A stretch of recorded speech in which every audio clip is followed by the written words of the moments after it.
na composição. Nos setores também central, se considera também que é importante que um projeto integrado também que contemple não só a questão da vegetação, mas também a sinalização urbana, a questão da propaganda, etc., pudesse contribuir bastante para a melhoria desses setores. Também a gente aponta com uma questão, principalmente em algumas superquadras do plano piloto, das áreas residenciais, que ainda não dispõem daquele cinturão verde ao redor, conforme proposto pelo Lúcio Costa, que era um dos princípios de composição da superquadra. Então, ainda tem algumas superquadras onde esse cinturão não foi implantado.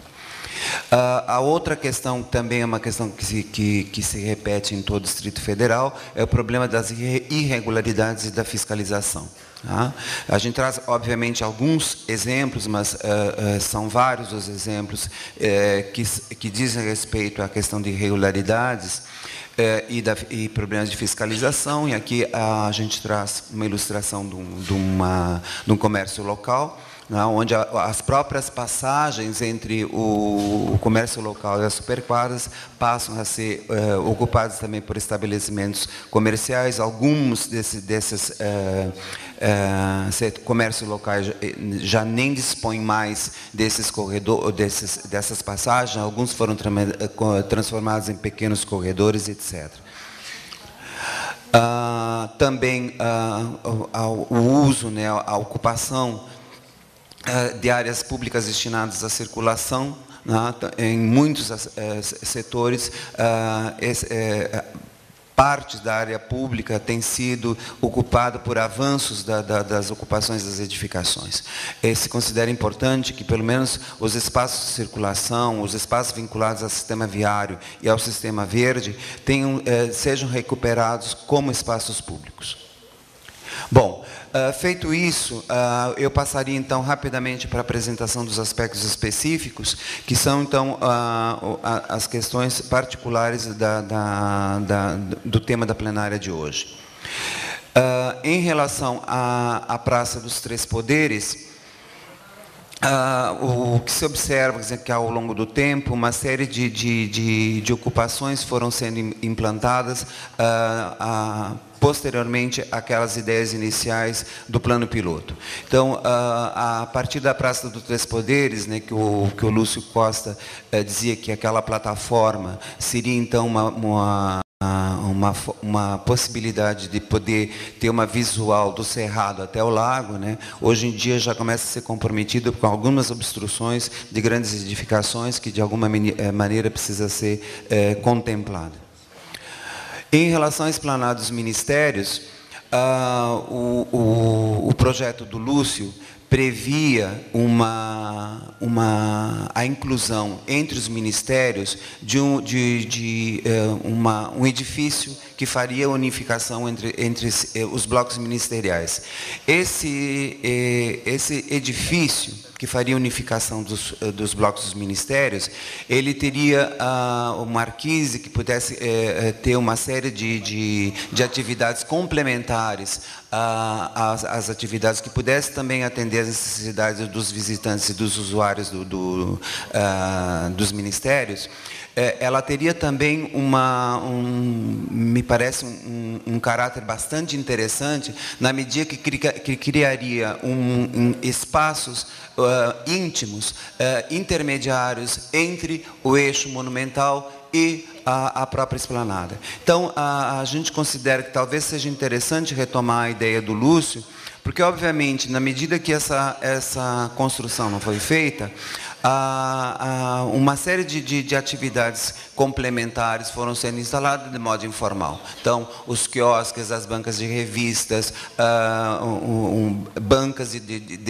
que vendem tudo que é tipo de mercadoria, estão ali porque tem uma demanda, mas também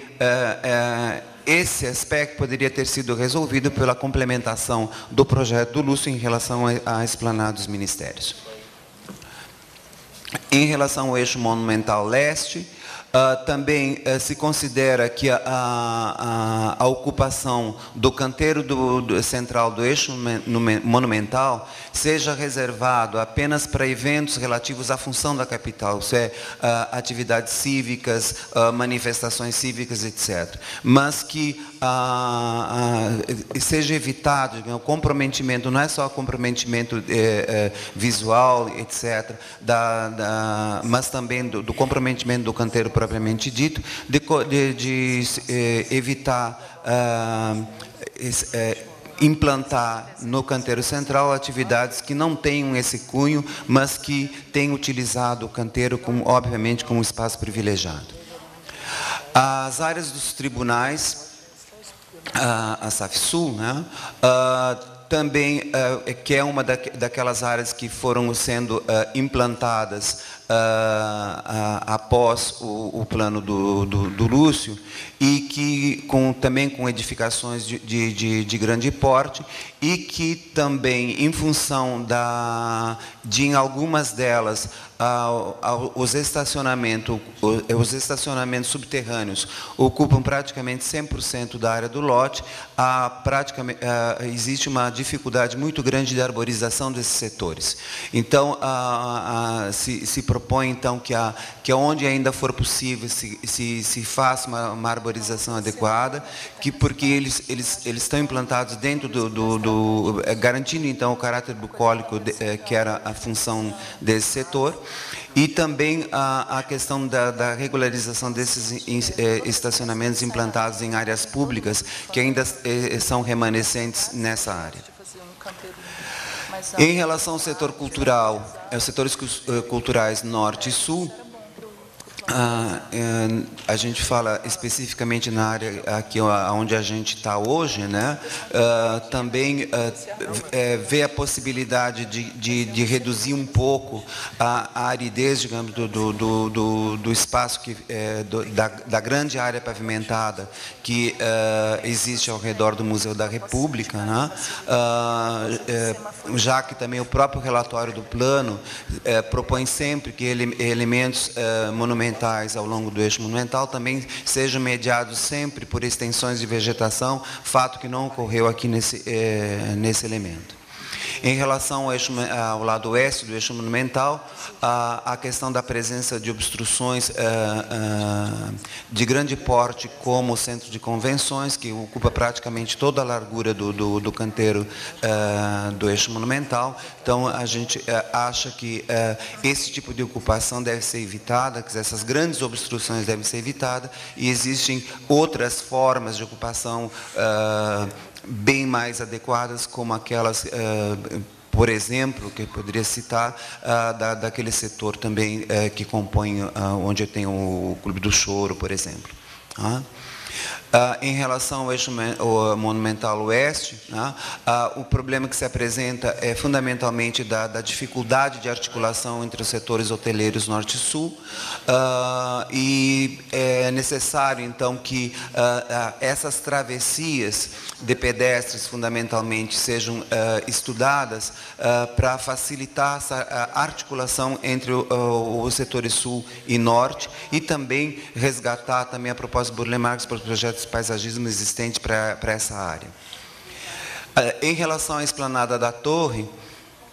também a gente propõe que seja estudada também, ou que seja verificada a possibilidade de uma articulação melhor e maior entre os setores norte e sul, que também, com a ocupação da área a transferência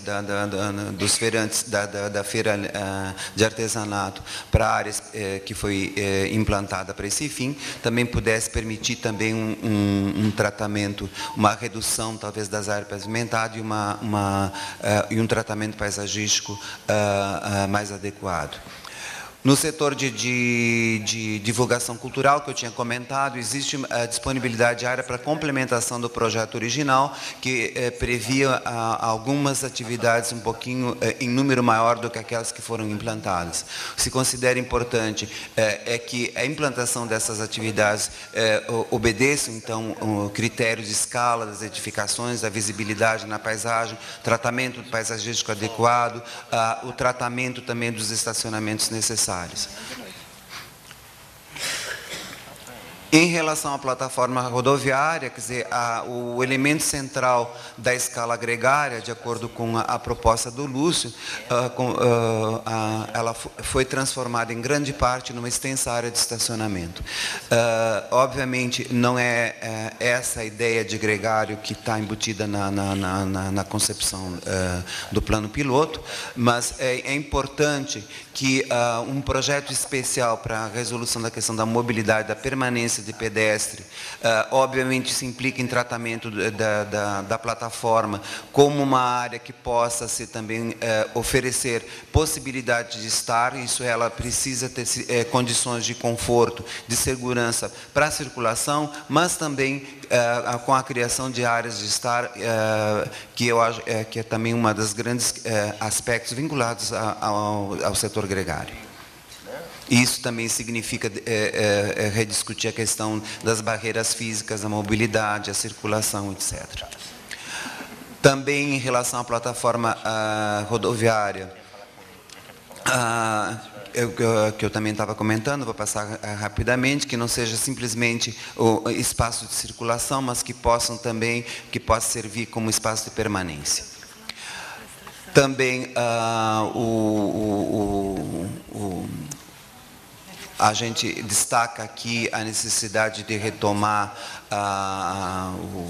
o prédio do Touring Clube do Brasil, né, que é o projeto da autoria do Oscar Niemeyer, que também está precisando também de uma recuperação. Tá? E a questão do estacionamento, não vou repetir, que também a grande tônica, acho, da ocupação da plataforma.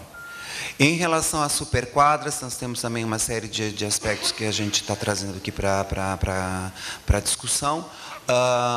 A presença de um sétimo pavimento e aquilo que a gente denominou, enfim, talvez de uma forma muito informal, do engordamento dos edifícios comparativamente às condições iniciais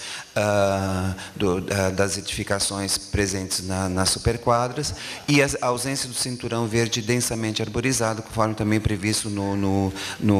como princípio de composição da superquadra. Então, o que a gente está propondo é que seja garantido, então, a limitação do gabarito de 6 pavimentos, resguardar o princípio básico da proposta superquadra.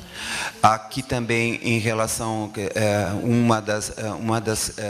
dos impactos, digamos, da ampliação da área edificada, né,